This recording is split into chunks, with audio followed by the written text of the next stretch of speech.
Go. All right. Hi guys, my name is Sebastian Cardona-Gil, and today I want to inform you all a little bit more about organic foods and the truth about organic foods.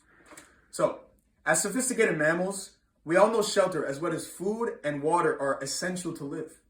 The idea of having food as such a massive impact in our own lives is mind-blowing. But the fact of the matter is, not all food that we buy is healthy and beneficial for us in any way. For instance, how many times have you, your parents, or whoever buys the food in your house have paid so much for an organic product?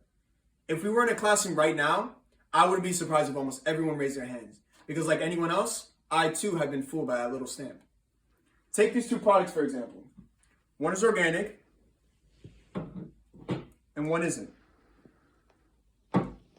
Now, if you had no prior knowledge on either products until I presented them to you, and I were to rip off the labels, would you still be able to notice the difference if they're organic or not?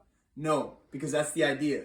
These products want you to truly believe that whatever is organic is better and safe for your body. I'm here to make you a little more aware, hopefully.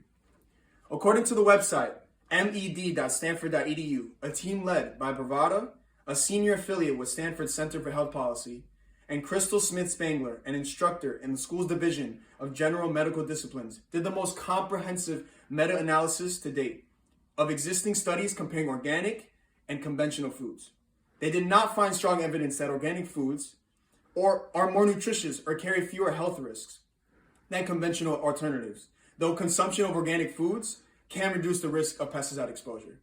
So in shorter terms, there is no real benefit to eating organic foods other than reducing the consumption of pesticides. I don't want anyone to think that organic food is bad per se, but please do not let a label justify what you are putting in your body, because labels don't lie, but they don't always reveal the complete truth either. Smith-Spangler also said that people should aim for healthier diets overall. She emphasized the importance of eating fruits and vegetables, however they are grown, noting that most Americans don't consume the right amount. I know this may sound like common sense. You'd think people would actually listen growing up as a kid, being told, eat your veggies, eat your fruits, but they don't, which is a problem for nobody but your own body. Never forget that. A quote from the Washington Post said that the two-part analysis on Forbes.com by Steve Savage, a conventional plant scientist, stated he reported that conventional foods had an average of 3.1 different pesticides and organic had 2.6.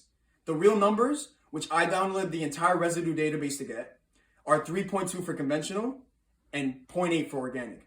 As you can tell, the organic food is way more pesticide filled than conventional foods. But again, do not be fooled because the pesticides are still there. They're just drastically less for organic foods.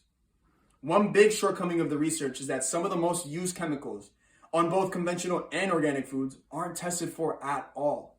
Copper sulfate is used widely as an organic fungicide, and I haven't been able to find any data on the residue levels. Glyphosate, the most used herbicide in conventional agriculture, is just beginning to be tested. It's not in the USDA data, but California testing found that of 308 samples, only 4 had residue of glyphosate, all well below legal limits. The vast majority of the substances the USDA tests for are only used in conventional agriculture. So it's not surprising that conventional foods have more residue, but sadly more people tend to consume conventional foods over organic foods.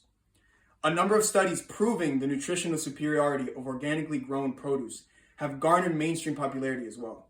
Not surprisingly, there's a corresponding perception among buyers of conventionally grown produce that they're getting shortchanged on their nutrition.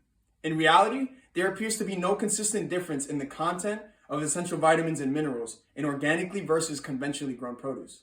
However, evidence does point to the fact that organic produce is much higher in phenolic phytonutrients, which are non-essential nutrients, but do promote health and protect against disease. Personally, I enjoy eating all kinds of foods, and I want you all to enjoy anything and everything because it is a free world. I'm not here to discourage your eating habits, and I'm certainly not here to change them.